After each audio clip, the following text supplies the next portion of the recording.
Please like, subscribe, and enjoy the video. Why do we feel the way we do? Why do we want things that we do not need? Where does desire come from, and why does it often leave us restless, even when we get what we thought we wanted? And if we dig deeper, how do hate, bigotry, and cruelty arise? Why can the same human mind produce breathtaking acts of compassion in one moment and violence in the next? These are not just philosophical questions. They're questions about us, about what it means to be a human, about why our brains seem wired for both survival and suffering. Today we're going to take a peek inside the average human mind. Not in a lab with electrodes and brain scans, but in a way that makes sense to me at least. Through a simple world that you may already know. Minecraft.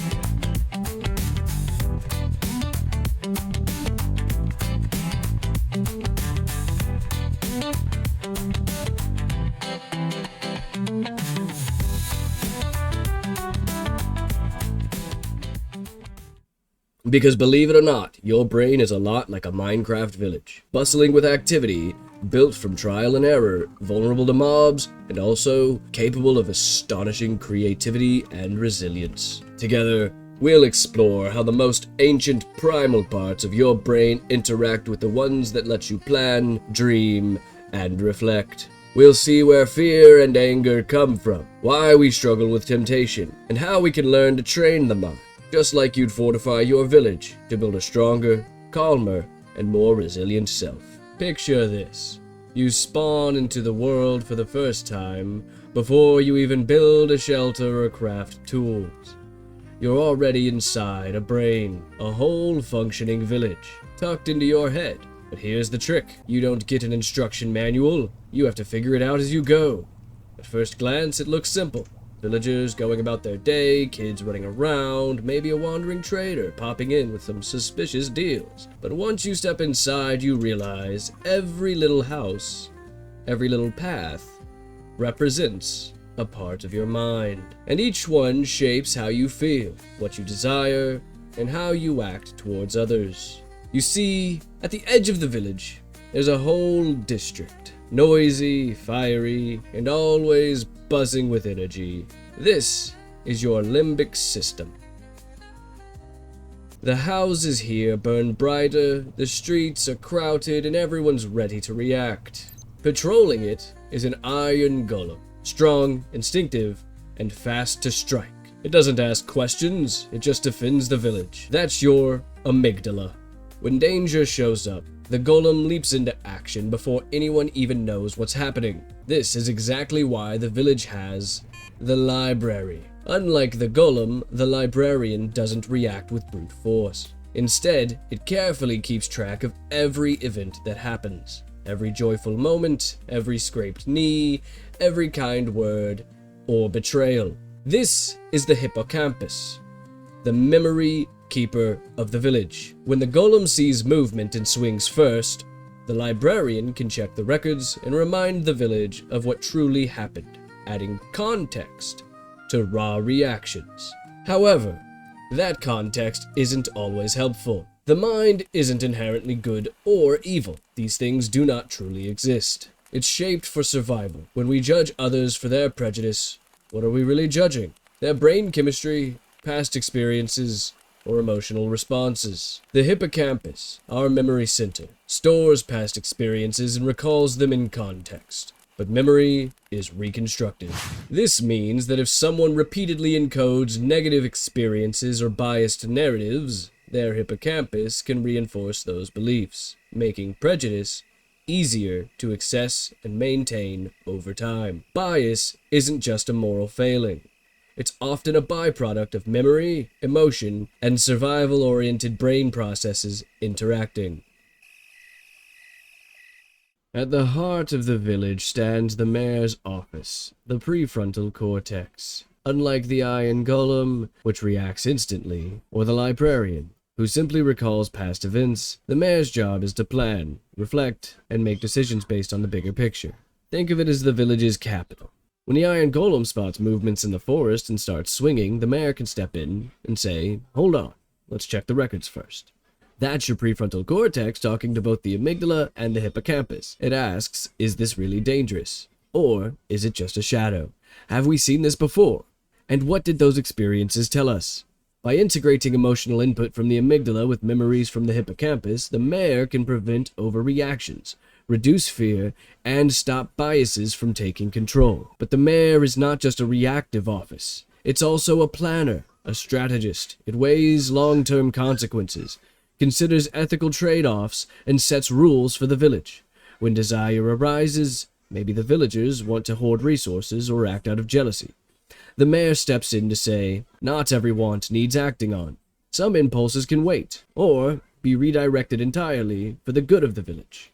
Crucially, the mayor's influence depends on training and support. If the mayor's tower is weak through stress, fatigue, or lack of practice on self-reflection, it struggles to restrain the iron golem. Emotional reactions become more likely to dominate, and prejudices, reinforced by past experiences, the librarian's records, can gain unchecked power. In short, the prefrontal cortex oversees the village, coordinating memory and emotion, checks impulses before they turn into action, and weighs past experiences from the hippocampus and immediate reactions from the amygdala.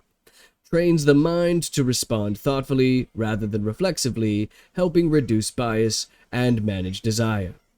The prefrontal cortex serves as the brain's executive center, overseeing decision-making, impulse control, and emotional regulation. It communicates with both the amygdala, which possesses emotions like fear, and the hippocampus, which stores memories. This interaction is crucial in shaping our responses to stimuli, our outward experience. When the amygdala detects a potential threat, it can trigger a rapid emotional response. The prefrontal cortex evaluates this response, determining whether it's appropriate. If the prefrontal cortex is functioning properly, it can modulate the amygdala's reaction, reducing impulsive behaviors and promoting thoughtful decision-making. However, when the prefrontal cortex is less active or overwhelmed, such as during stress, its ability to regulate the amygdala diminishes, leading to heightened emotional reactions. Now, what does any of that mean? It means that forgiveness isn't just a moral choice. It's a transformative act for the brain. Engaging in forgiveness activates neural circuits associated with emotional regulation and empathy. Studies have shown that practicing forgiveness can enhance activity in brain regions like the medial orbitofrontal cortex, which is inside the prefrontal cortex, and is also involved in positive emotional processing and decision-making. Similarly, compassion training has been linked to increased gray matter density in areas related to emotional regulation and empathy. This suggests that regularly practicing compassion can lead to structural changes in the brain, promoting resilience and emotional well-being.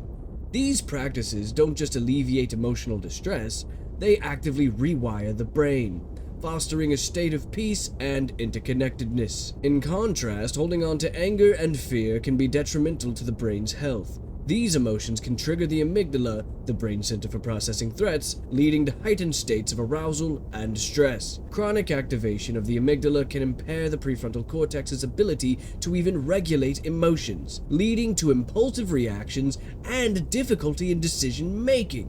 Not even to mention the brain's reward system, particularly the release of dopamine, can become hijacked by these negative emotions. Just as substance abuse can lead to addiction through dopamine pathways, so can the rush associated with anger and fear. This creates a cycle where the brain craves the emotional high, reinforcing the negative behavior. By choosing forgiveness and compassion, we engage in practices that not only heal our relationships, but also promote neuroplasticity, the brain's ability to reorganize itself by forming new neural connections. This leads to improved emotional regulation, greater empathy, and a more peaceful state of mind. In essence, the act of forgiving and embracing compassion isn't just about moral high ground. It's about fostering a healthier, more resilient brain. It's a choice that leads to lasting peace, both internally and in our interactions with each other. Now, before we sign off on our village tour, let's be honest. The Minecraft analogy isn't perfect. The brain isn't a village, and villages don't have feelings, memories, or ethics. At least, God, I hope not. Emotions don't wear armor, memories aren't books on shelves, and impulses don't come pre-packaged with neon warning labels. Real brains are messier, more interconnected, and influenced by countless factors we haven't touched on. Genetics, hormones, culture, outward experiences, including propaganda, and so on and so forth. However, this is where discipline and training come into play. The prefrontal cortex isn't just a passive office tower. It strengthens with use. Mindfulness, reflection, and conscious practice of forgiveness and compassion are like maintaining the village roads and reinforcing the mayor's office. Without this ongoing work, the golem, our amygdala, can run unchecked, and the hippocampus may keep reinforcing outdated or biased memories, including TV, the news, anything you remember. In other words, understanding your brain is one thing, but practicing self-regulation is what really rewires it. So what's the takeaway? Our emotional responses, fear, desire, anger, prejudice, all have neural roots. Memories shape them, context matters, and yet, through the prefrontal cortex, through mindfulness, forgiveness, and compassion, we can actively choose how to respond. That's the real power of the brain. Not just reacting, but learning, reflecting, and slowly rewiring itself toward empathy, understanding, and wisdom. We are not prisoners of our emotions or memories. Our brains are malleable, and the choices we make, moment to moment, determine whether the Iron Golem runs the show or the mayor leads with wisdom. Before we end, it's worth pausing to reflect on what mastery of emotion really looks like. Some think that leaning into fear, anger, and suspicion, even using them as a guide, is a way to stay safe, to navigate life with clarity. Neuroscience, however, tells a different story. When the amygdala is constantly in charge, each flash of fear or surge of anger triggers a dopamine spike. The brain gets a hit of reward for reacting, reinforcing the habit over time. The hippocampus may catalog these experiences, but without careful reflection, those memories can deepen biases rather than correct them. The prefrontal cortex, the capital of the village, grows strongest not through reaction, but through deliberate practice, pausing, assessing, and choosing responses aligned with understanding rather than instinct. Compassion and forgiveness aren't just moral choices. They literally reshape your neural circuits, making peace more durable than the fleeting rush of fear or anger. In other words, real stability, wisdom, and lasting calm don't come from riding the waves of our reactive impulses. They come from building the brain's capacity to reflect, remember context, and respond thoughtfully. Over time, this quiet, consistent practice leads to a mind that's stronger, more balanced, and more resilient. And that's the type of peace no spike of anger or suspicion can ever match.